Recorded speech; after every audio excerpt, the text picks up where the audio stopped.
Welcome to the No Plateau podcast for stroke and brain injury survivors, their caregivers, and the therapists helping them to break boundaries in their recovery journey. Hosted by Henry Hoffman, a certified occupational and clinical therapist, and Pete Duran, a certified podcast host, CPH. Look it up. This podcast is intended to supplement stroke and brain injury survivors' recovery journey. Therefore, all content affiliated with this podcast is for informational purposes only and is not intended to be a substitute for professional medical advice, diagnosis, or treatment.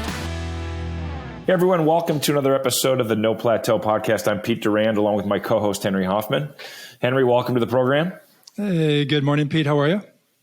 Good. And we're honored to have Jeri Goldstein with us on the podcast. Jeri is an accomplished author, caregiver, and very knowledgeable in all things stroke and stroke recovery. So we're going to get, I think, a lot of different perspectives from Jeri today. So I think kind of clinical, kind of caregiving, compassion, and your book about how you talked with your dad after his stroke and the conversations you had. And I'll let you describe it. I thought it was fascinating. I've never seen anything quite like it. So welcome, Jeri. Thanks. Hey, nice to be here. And thank you for taking the time to have me on the podcast. I love the name of the podcast, No Plateau. Well, thank you. Kind of Henry's mantra. So we incorporated the name of the podcast, and we're excited to be doing this. So, Jeri, to set the stage, kind of share quickly what happened to your dad, and then what prompted you to write the book, and then we'll let Henry dive in. Okay, sure. Well, in 2012, Dad had a stroke out of the blue, and he was perfectly healthy in terms of, mental capabilities, very physically active. And I get a call, 10:30 at night that Dad had a stroke. So we didn't know at that time what kind of stroke, but it turned out to be an ischemic stroke, left brain, right side affected, and his right arm was affected, but mostly it was the aphasia. And and his aphasia was the biggest thing that he had to overcome, except for his right arm that never quite came back. So that was a big thing that he had to work on every day. How old was your dad when he had a stroke? 84 going on 85. Oh, wow. And was he pretty healthy up until that point? Yeah, pretty healthy. He had his regular health problems. He had a heart problem. He had renal problems, kidney problems, so he had other things that were going on, but he was pretty healthy and very active, and even had a new girlfriend after Mom passed. So wow, she was a major incentive for him. Was that Jeri approved? So it's a Jeri approved girlfriend. It was totally Jeri approved, because even though he was afraid to tell me about it, but I would call him and he would never be home. Even at 88 or 85. Yeah, but she was a friend, like a 35-year friend, she and her husband. So they just, started playing bridge together, went out with all their same friends together. And so she was positive, upbeat, and a real support, and was with him, thankfully, when he had the stroke. Well, if your dad was playing bridge, yes, he's pretty sharp, right? That's not, my parents tried to teach my wife and I bridge probably 30 years ago, right after we got married. This is how I described it to my parents. I said, this is maybe what you guys did back in the day, but I want to play euchre and just drink beer. Yeah. Yeah, no, bridge is not for the faint of heart. Yeah. It's a great game my parents still play to this day. So let's go back. Your dad's clearly, he's got game because he's got a girlfriend. He's got game, yeah. And he's sharp. After the stroke, between his girlfriend and you, how did you approach this initial phase of the discussion? This was shocking, and he came out of it. What were those first conversations like? Well, the first conversations were shocking to me because he was using words like +1, +2, hi, but I was always baby. I was always, he always called me baby, and he never used my name for all my life, so I was really glad that I was still baby. Okay. His initial aphasia situation was that he substituted numbers for names of anyone and anything.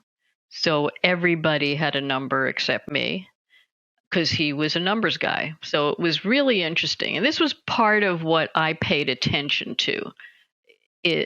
Right from the start, I paid attention to how interesting his ability to and his desire to make himself known, understood, was paramount in his way of communicating. This was intentional. Like he came up with this number system. I don't know if it was, if he thought, oh, well, let me substitute this. I think it just came out. Oh, interesting. That's what I was going to say. But because he was so numbers oriented, that was the part I'm thinking is the part of his brain that allowed him to communicate. Treating a lot of patients over the years with aphasia, and I don't know if this happened to your dad as well, but usually two things are super easy for them is vulgar language. That comes out no problem for frustrated patients. I don't know if that's the case. We'll find out in a minute. And singing simple songs. Happy birthday songs. Perhaps that wasn't the case. No, because my dad wasn't a music person. That wasn't part of his thing. And he was not vulgar ever. I mean, during the entire thing. Yeah, ever during the healing process, he was never vulgar. He was frustrated and he would cry and he would be emotional, but he would never curse. And that's why I think he endeared himself to all the nursing staff and doctors because he was kind the entire time. Can you give us, Jeri, a little bit of background about your dad? Obviously, think about two things. One is if you can explain a little bit more about what he did and what was life like for your dad. And then I'd like to know a little bit more about you so the audience knows about you. Sure. But also, what was life like the day before the stroke? I know you mentioned a girl was in his life, right? A young gal. But what was life like the day before? And in general, a little bit more information and background about your dad, his job. Okay. What was his specialty, stuff like that. Okay. Well, he was an electrical engineer in New York, part of Union in New York City. He did major projects, was like the foreman on major projects like rebuilding JFK Airport, the World Trade Center, their job, they did the electrical, Madison Square Garden, and the Empire State Building radio tower. So he was a problem solver. And he was, like I said, a numbers guy. He had spreadsheets for everything. And he would not let something go if it had not been solved. And so that carried through during his recovery from his stroke simply because he wanted to solve those missing pieces and his situation. So he was persistent, stubborn, but persistent in most of those situations. So he had that. His stroke, I don't think, even though he couldn't speak at the beginning, he could fill in, but when he came to questions or specifics, he would substitute the numbers. He would substitute, a word that he was fixated on. But he never lost complete communication. So I think that might be why he was so able to come back over the course of time with the proper speech therapy, the diligence that he used to work every single day, 5, 6, 7 hours a day on his problem solving or his homework, as he would call it. Well, once you mentioned engineer, Jeri, if I had another OT on this call with me, they would be nodding their head up and down. You'll be shocked how many engineers we've treated. Really? Obviously, nothing's been studied about that, but I'm sure blood pressure may or may not have been an issue. But for some reason, a lot of people who work very long hours, very analytical, oftentimes seated, right, doing work. Those are hints of a potential issue. And of course, there's doctors that suffer stroke as well, but engineers seems to be, for some reason, one of the big ones as far as professions.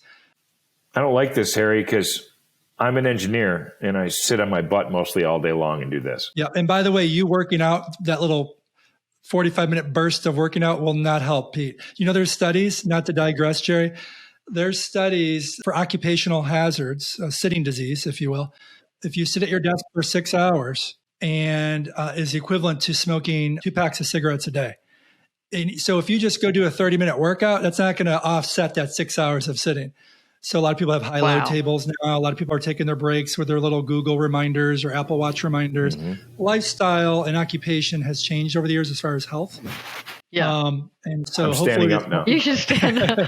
I've got my sit-stand desk. I'm raising it right now. There you go. There you go. I love that visual. I think there's something to that for sure. And the science shows that, but not to digress. And Jeri, he's a math guy, your dad, right? He was a math guy. So what he loved about math is there was always, you solved the problem. And it sounds like that's what he was trying to do with his recovery. Now, what about you, Jeri? Tell us a little bit about you and your background.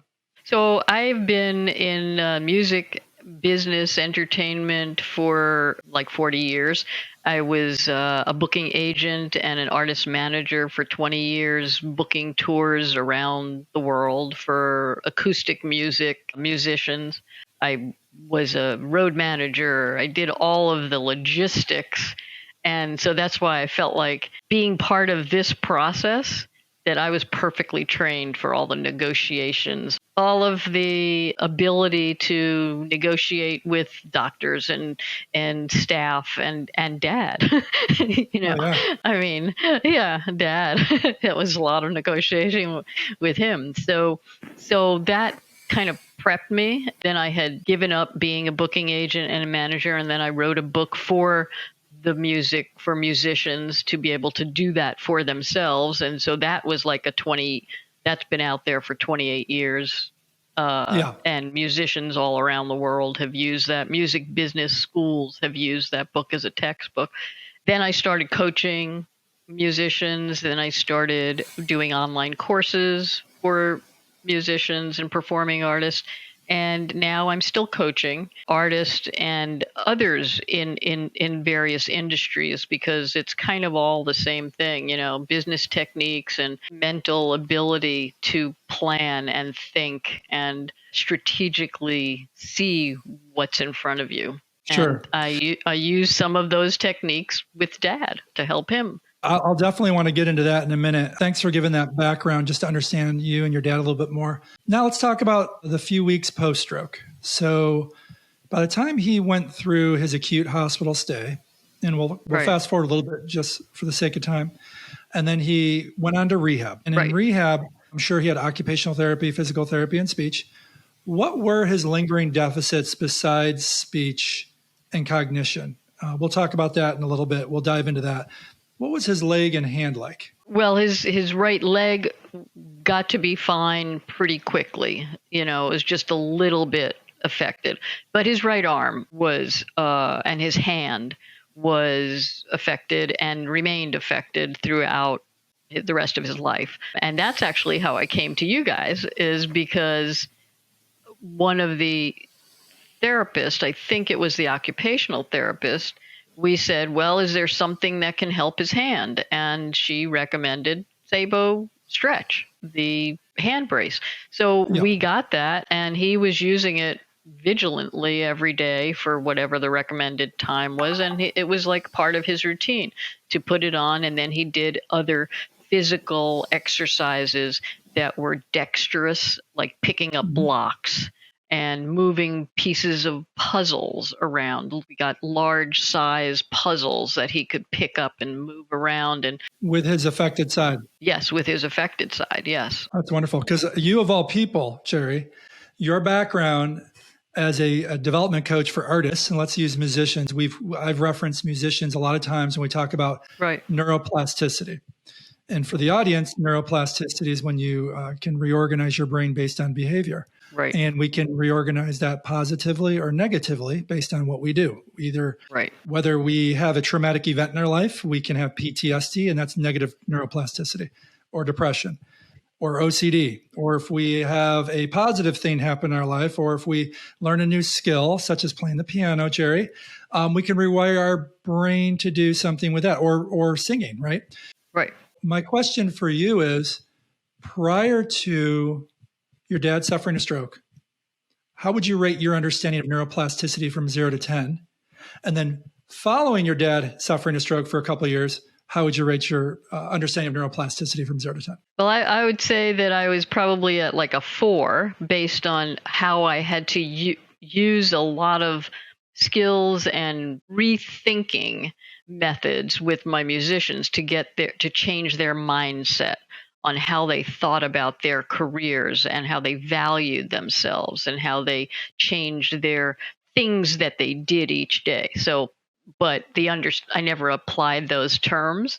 I never, thought of it in that way. I would use mindset as the word or the term. But then after that, it's like I read every book I can get my hand on for stroke recovery, every person that had a stroke and wrote about it. I read all of those books, read therapy books, and that's where I came upon the term plateau, where many of to us, our occupational therapist actually said to us, well, your dad's reached a plateau. And I thought, no, I think you've just run out of your bag of tricks. And what's crazy is that's my line forever. And as I've evolved, there's a communication gap. And the therapist may think the patient has permanently reached a plateau. Right. Or the therapist may be thinking that the patient has reached a temporary plateau. We don't know the answer to that one. But in life, we do have temporary plateaus. Just think about your musicians. If you're playing the piano and suddenly I'm just stuck, you're going to then go to your client's going to go to you for editing, right? Right. And you're going to break through that mini plateau or temporary plateau. But you're right, that is a big problem because there's a lot of therapists and health professionals who think there's a permanent plateau that was occurred. And that's not the case. We've had patients say, sorry to the health professional, I did not plateau, you plateaued me. So we're 100% on the same page with that. Yeah. Let me get some free advice from you because I don't think I've interviewed a musical or expert who's been around in the biz for a while. And I reference this to my clients as a way to think about neuroplasticity when I talk about if you're going to improve, whether it's aphasia, walking, hand function, you got to put the repetitions in. Michael Jordan, Tiger Woods, I use those references. Michael Phelps, I've used that reference, but I never use a musical reference. So let me get your information here so we can use this in the future. If you were bringing on a new musician who wants to learn how to play an instrument, right? And we know what neuroplasticity means, and we know we have to put the time in. What is the recommended amount of time per day? How many hours? How many minutes? That one should practice the instrument to become better. Now, there's average, and then there's excellent. Right. Can you, from your experience, kind of give us some basic reference there so we can use that and relate that to stroke survivors and their recovery? Okay, so I'm going to change the reference point simply because I don't teach music, right? I teach musicians how to do their business. But you've been around it long enough, probably, right? But more musicians, each of them have there's some musicians that will play hours and hours and hours to practice. And then there's other thinking that you play for half an hour, you work on something, you take a break, and then you come back to it or something else and you take a break. But for over the course of a day, you might work on something for multiple hours, but you don't necessarily burn yourself out. Well, so in terms of the people that I work with who are trying to change their way of working on something, I generally try to get them to find the time of day that they have their highest energy level so that they function or they do the thing that is the hardest during that time of day that their energy level is the most available to them. And then they take a break. So I usually work in like 90-minute spurts and then go for a walk, take the dog out, eat, just whatever. So I function on energy, and I worked with Dad in that same way because I could see that he would get drained or tired, and I would change it up to do something fun or to do something completely contradictory to what he had just been doing. If he's working with his hands, then I would do something mental. If he was working with mental, then we would do something physical. Jeri, are you sure you're not a licensed occupational therapist? And this is just for 3 years. Sadly, and I am an OT, many in my profession actually don't do the problem solving strategies you are actually employing when you did it with your dad. What I didn't hear you say is you can become a very good musician doing this twice a week. Practice. It's pretty much daily, isn't it? It's every day, multiple times, many times a day. And that's why when musicians, I don't know any of musicians that I know of that are great that did it very small time. They're working at it all the time. With our clients, our stroke survivors, Yeah. and therapists, we do have a problem. We do have the small percentage that do exactly what performers do, and they give it their all every day. Right. We have a majority of the clients who will do a few times per week. Part of that is motivation, compliance, not seeing the progress. With a musician, you're going to see some progress.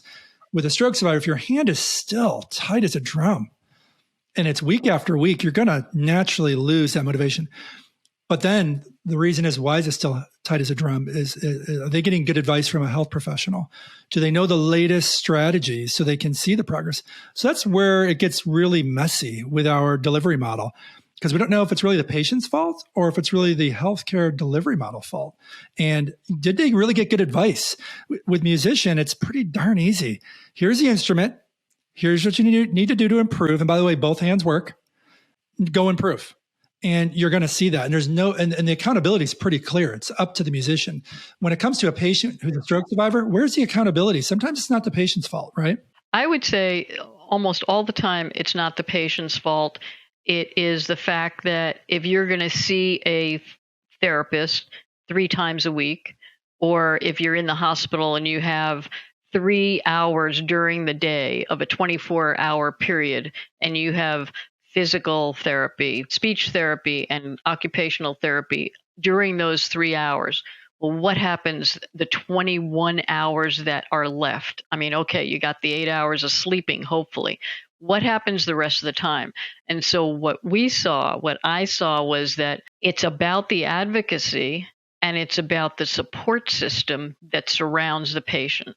So if the family members are saying, well, you had physical therapy, now it's time for you to sleep and I'm going to go do something else. So there is a commitment level that maybe a lot of people cannot do to help the patient do the recovery, put the time in, or have an aide that is able to do that recovery and put the time in. It's also the enthusiasm with which the patient comes to the process. So if the patient is dependent on everybody else to do everything else for them, and they don't take ownership of the recovery process. And so that's why I made it a part of our process that Dad took ownership of how he wanted to recover, what was important to him, and how are we going to work on the things that were important to him, as opposed to me just saying, come on, you got to do that with the brace today. Come on, like he was committed. And early on, I saw that as being a major part of the recovery, was having him be enthusiastic, excited, and driven, motivated from what he decided was important for him. Well, just a couple more before Pete jumps back in. From a improvement standpoint, so he suffered a stroke. He was 84, right? Right. Unfortunately, he did pass away at 88. Right. During his recovery process, did you see improvement, or did you see it mostly as an adaptive strategies that really became better, but no neuroplastic changes or improvement in his speech? Can you share a little bit more information on that? Totally improved. I mean, his over the course of the early weeks, his speech, his ability to tell time, his ability to recognize cards. I mean, I walked around with a deck of cards. I mean, because I knew that bridge was an important piece of his social life. So it was imperative that he get back to that so he could be by the fall. So he had a stroke in the fall of 2012. by the next fall, he was playing bridge That's amazing. because we worked at it every day, multiple times a day. Well, the reason why I bring that up, Jerry, is even yesterday I got a comment on one of my platforms where I was discussing compensatory strategies to avoid as much compensatory strategies as possible and force them to challenge their impaired, in this case, their impaired limb. As if you exercise the good limb too much and you ignore the impaired side too much, it's actually detrimental to cortical reorganization and cortical health. Right. And one therapist said, "Yeah, I understand that, but there's patients out there that are just severely impaired. And is there even room for progress, or should we at least, in that case, just settle for compensatory techniques?" And my attitude was, you never settle for compensatory techniques. Neuroplasticity doesn't discriminate whether you're severe or mildly affected. Right. You should definitely go gangbusters with whatever you have and utilize that. And it sounds like your dad's a perfect example from the aphasia standpoint. From the aphasia standpoint, also from the right hand standpoint, because we never let it go. We never said, well, it's never going to come back. I mean, even though it didn't come back to the point that he wanted it to, he still was able to start to pick up puzzle pieces, start to move things around. And it was imperative that he work it every day in conjunction with working the left hand, because he was a righty. So he had to work on his left hand processes also, because it was hard to pick up a pen. It was hard to write. It was, we had to work that and work the right hand to see if it would come back. And so he was motivated to have the right hand come back, but he was motivated to have the left hand work better. Do you know there was a gender study done, non-dominant side affected? So in other words, they looked at female stroke survivors and male stroke survivors. Yeah. And they looked at only ones where their non-dominant hand was impaired. And they looked at motivation. Guess who was more motivated to get their non-dominant hand back, women or men? Females. Yeah, that's exactly right. Men didn't care. They had their right hand in this case, and they were super happy with that. But female, boy, oh boy, it didn't matter. They wanted that hand back, no matter what side it was. Because they're doing so many, so for example, household things, which I don't want to say be gender specific, but many of the women are, cooking and doing that stuff. But, my dad did ironing, he did cleaning, he'd washed the dishes for his whole life.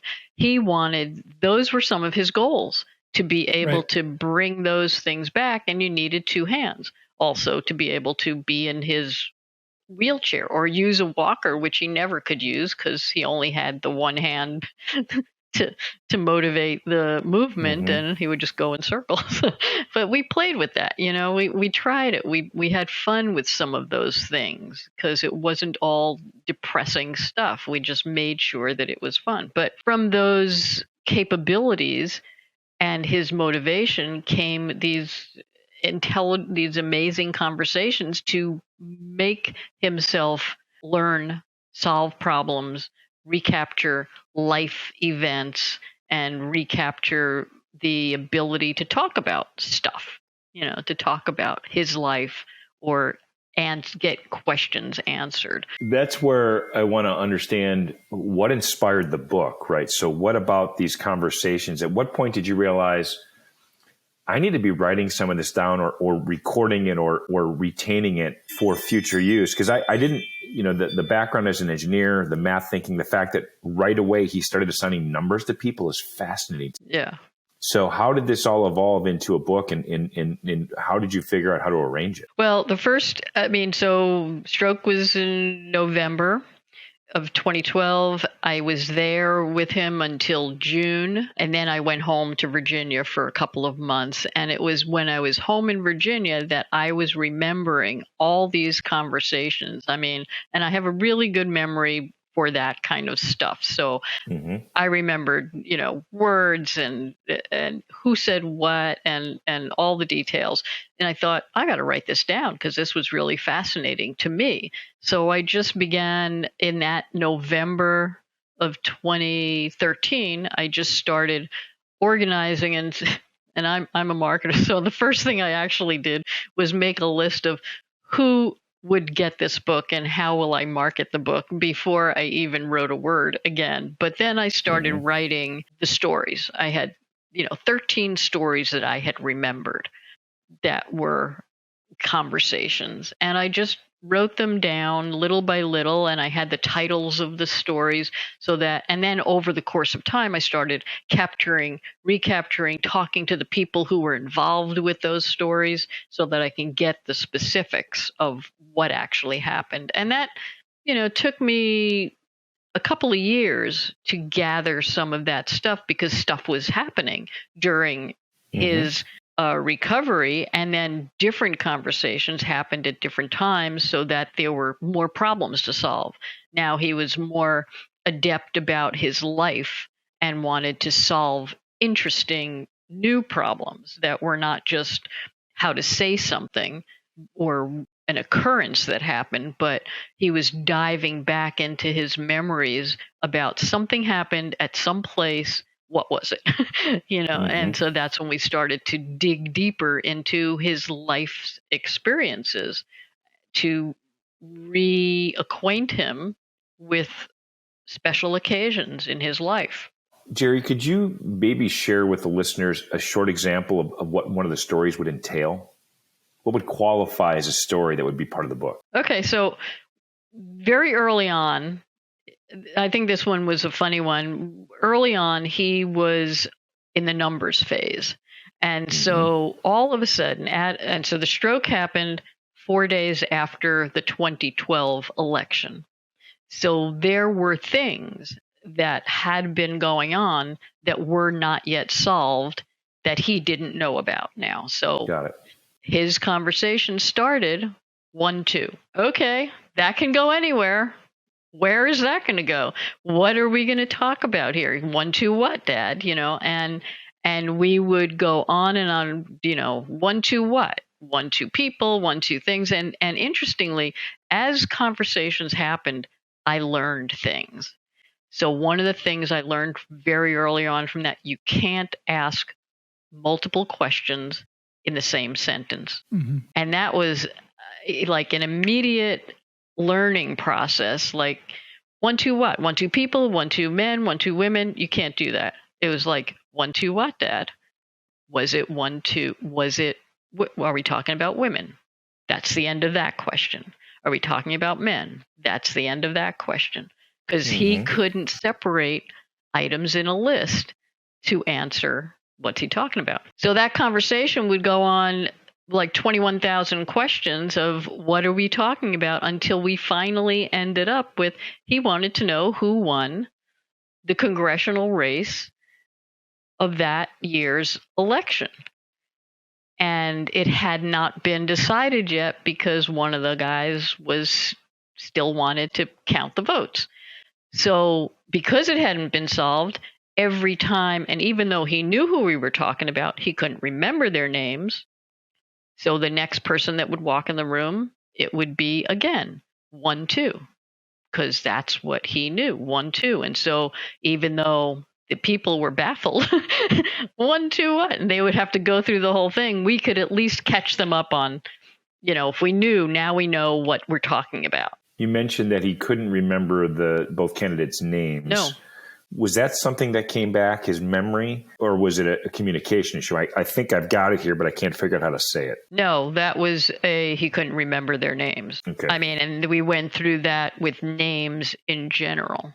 Got it. Names were really hard for him to remember, which is why he replaced them with numbers. So that was one of those things that was his deficit. I mean, he was never really great with names, but this was a major problem throughout the time where he would have a conversation with people and he would ask about somebody, but he couldn't remember their name. So the conversation, instead of finding out the answer to this question, was spent most of the time figuring out who we're talking about.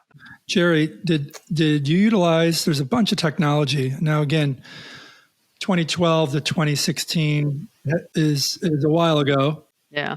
But not too long ago. Did he end up using any type of communication boards, whether it's Lingraphica or Toby or all the different ones out there, where he could generate sentences or yes, no's? And Not he just didn't want to do that, or you were unaware of those technologies? Unaware of it, didn't know about it, and whether it was available, we weren't suggested to use that. Okay. But similarly, one of the things that we did do is my niece made up what you're talking about, a communication board, sort of, with a couple of pictures like toothbrush. Right. Just to make it a little bit easier. Yeah. So he could then learn how to say those things and have the picture of what that meant, because the biggest part of the disconnection was, okay, you could say the word brush, but what the heck is a brush? Right. He didn't know what those things were, so the connection part. So my niece made up these little sheets that had pictures with the words, and that's why I use flashcards. To A is for apple, and all that kind of stuff. And so we used playing cards, flashcards. These were the things that I knew of. Nobody, told me about it. And I guess one of the things that was, interesting to me is that I was so busy, and I'm sure that so many other caregivers were so busy maintaining the day to day that I would have thought that a speech therapist, aside from doing the homework that they did give to Dad, would have maybe mentioned some of these other opportunities, tools, but nobody really did. The aids that we had were there for, physical comfort, help showering, personal needs. They were not qualified therapists that had access to or knew about these various things until we had one of our aides who really knew technologically how to use an iPad and how to download certain apps. So we started using some brain training apps to help Dad, play games and have visual connectivity, hand-eye coordination. If there were tools out there, I didn't know about them, and I didn't get informed about them. I would have used them. Sure. Well, by the way, that's a separate discussion, which is the frustration many care partners find and caregivers find, is that someone's used a tool. Yeah. But how do I find out about it? How do I know about it? Where is this information passed along between therapists and other people in the community?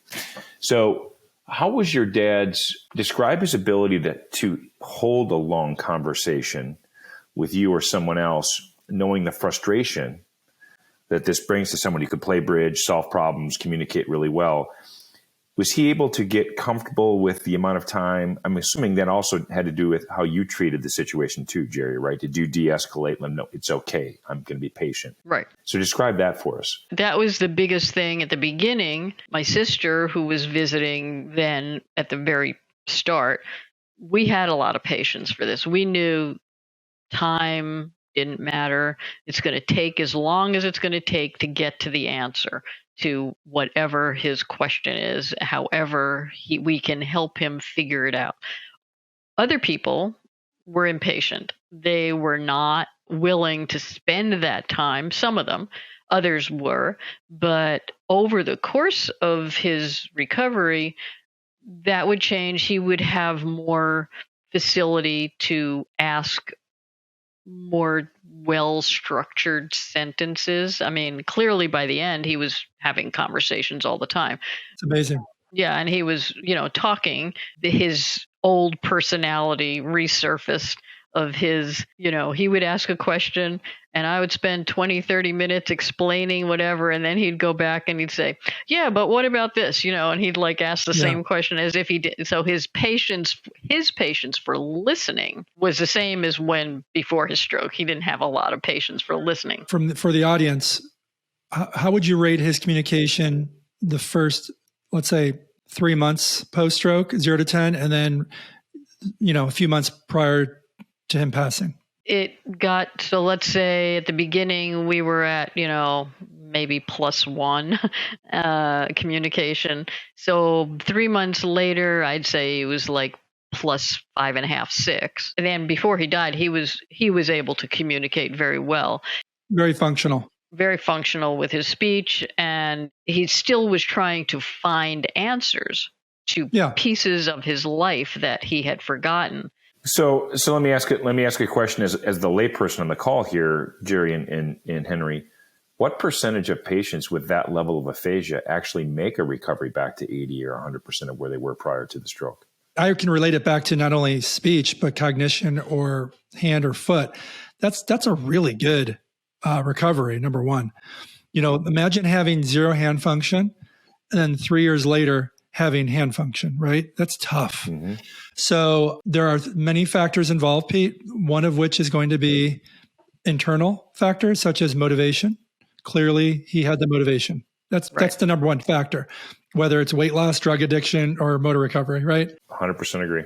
Obviously, having the right network around you is super, super critical. And they had Jeri. I'm a little bummed out about the speech language pathologist not recommending basic adaptive equipment strategies and tools and technology.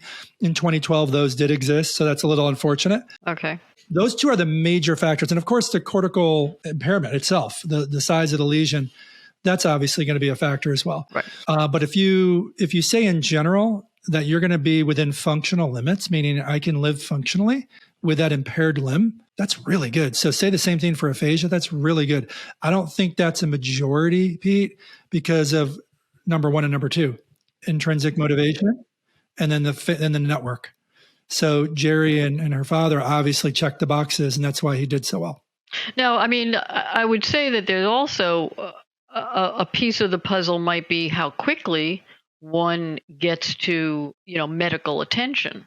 Sure. And so he got there really fast.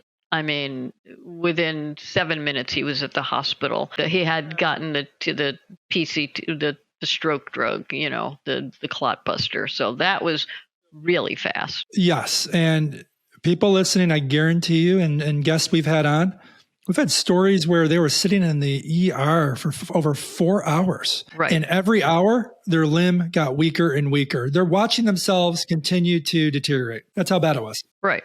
So this was like amazing. And that's all due to Estelle, his girlfriend, being there while it was happening, Yeah. So there's that. I mean, I had a cousin who lay in her house for, I think, 8 hours until her husband came home, and she was completely, her mind was there. I mean, completely there, but talking, physical ability to do anything. I had a patient not too long ago talk about a lesson for all of us. It's the boy who cried wolf. If you joke around too much, it may bite you in the butt. And what happened was this younger gentleman suffered a stroke. He liked to sleep naked. He was on the floor because he couldn't walk. He got out of bed and realized, gee, my left leg's not working, collapsed. After a couple hours, he fell asleep again, woke up, realized it wasn't a bad dream, crawled to his cell phone to tell his one buddy, hey, listen, I'm naked, I'm on my floor, and I think I suffered a stroke, come over here. And the buddy laughed at him and said, nice one, and hung up on him. So then he fell asleep again, woke up 2 hours later and said, dude, I'm telling you the truth. I need help. And the buddy laughed again and hung up, said, stop fooling around, because this guy was a constant joker. And it wasn't until almost 24 hours later, his girlfriend. Oh my God. And if he would have gotten that attention. So take home message, stop joking around so much in case you have that problem happen to you. But he's doing great now. Thankfully, he got some great rehab. He's making some wonderful progress. But those stories do exist. Yeah. I mean, I'm amazed. I mean, I've done a couple of podcasts, one with a guy in Australia who had 3 brain, maybe Bill Gassiamis. I've listened to his podcast. Fantastic. Yeah. And he was in that state. He couldn't talk. And now he's so articulate. He's so there, and so and he's young, a young person, and there's a lot of young people who apparently are having this situation. Well, you're absolutely right. I think we find more and more younger stroke victims, and the big takeaways for me on this call are no joking. Number 2, sitting is the new smoking. Stand up. And the third one, Jeri, I think there's a couple of really key points when I first met you, and now that we've had you on the show, that really resonate. Number 1 is you started right off by saying how motivated your father was, even at 84 years old, to get through this. Right. I think that is just remarkable because a lot of people at 84 are like, I'm checked out. I'm too tired.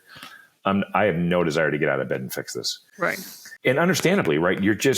If you've got renal issues and other cardiac issues going on, physical therapy is just exhausting. And the mental aspect, which I don't think a lot of people realize, the conversations you had with your dad, a 30-minute conversation is like running a marathon. It took so much out of him. I mean, he worked so hard at every part of the process, right? You just want to shut down at that point and then to stay engaged. So I think the motivation he had, as Henry described, that intrinsic motivation is so important, but also the fact that you and your sister, particularly initially, were very patient and recognized when other people weren't patient. I find it really inspiring in the fact that 3 to 4 years later, he was more of himself again. Yeah, that was his goal. Yeah, is just amazing. I think that had it not been for the end stage renal failure, he would have been, great, good to go, walking, going out with his friends again, having people but the other health issues. A previous issue got him. Yeah. It wasn't the stroke. It wasn't the stroke, which was amazing. Well, Jeri, would you mind holding up your book cover in front of the camera so everybody could see it? I think they might be able to, but why don't you hold it up? And there you go. Where am I? Perfect. There I am. Right there. Right. There it is. Stroke Dialogues, Conversations with Dad. What a great name for a book. And the fact that there's 13 stories of discovery, I think, and you described learning. There's more. There's actually, and it goes on.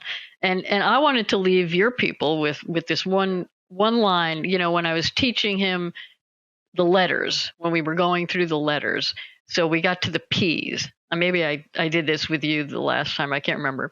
But I came up with a little tongue twister for him to work on his P's. And it's like, when you're positive and patient, when you are persistent and practice, full recovery is possible and anything is possible. And I made him think about that because it touched on so many aspects. Yeah.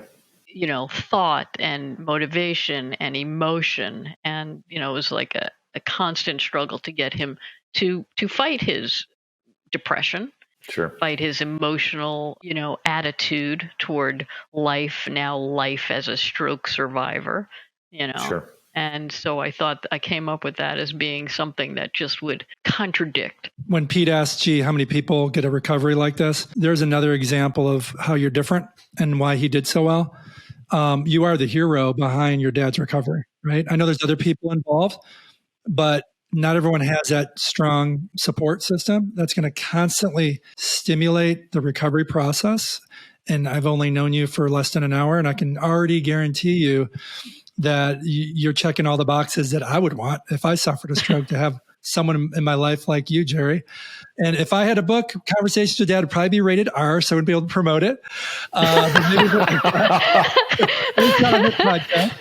This is not an R-rated book. No, not R-rated. Yeah. Well, Jeri, I'm very grateful you joined us in the show. And my early exposure to the stroke world, as Henry aptly described and summarized, I'm amazed at some of the stories we hear from survivors when they wake up and that caregiver's next to them and they're like, we got this. Right. And then they stay with them. Right. Yeah. And the last thing is you mentioned at the beginning of the program, you like the No Plateau name. And that's the big takeaway. If you're listening to this and you suffered a stroke and you're sitting there have your caregiver pay attention to this because you can get better. Right. It takes work. But sometimes the work is the win for the day. Just doing the therapy for the day is the win. Right. And then if you do that for a month or 2 months, those little progress start to happen. Absolutely. And it's a big commitment. But thank you so much, Jeri. Oh, you're welcome. It's like such a pleasure. And it's so refreshing to find people that are so committed to the recovery process, whether it's through the products or you're just, all the other things that you're doing to support that and to support the caregivers and the stroke survivors. So kudos to the company and kudos to you guys, being so committed. Yeah.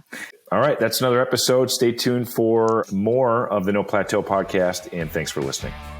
Thank you for tuning in to the No Plateau podcast. Please make sure to like and subscribe to stay up to date on more stroke and brain injury recovery stories. The No Plateau podcast is intended to give you an insight into stroke and brain injury survivors' journeys. Any opinions given on this podcast are strictly the individual's, and we do not suggest that you necessarily hold the same viewpoints as anyone on this podcast. This podcast is intended to supplement stroke and brain injury survivors' recovery journey. Therefore, all content affiliated with this podcast is for informational purposes only and is not intended to be a substitute for professional medical advice, diagnosis, or treatment. Always seek the advice of your physician or other qualified health providers with any questions you may have regarding a medical condition. Reliance on any information provided by the No Plateau podcast is solely at your own risk.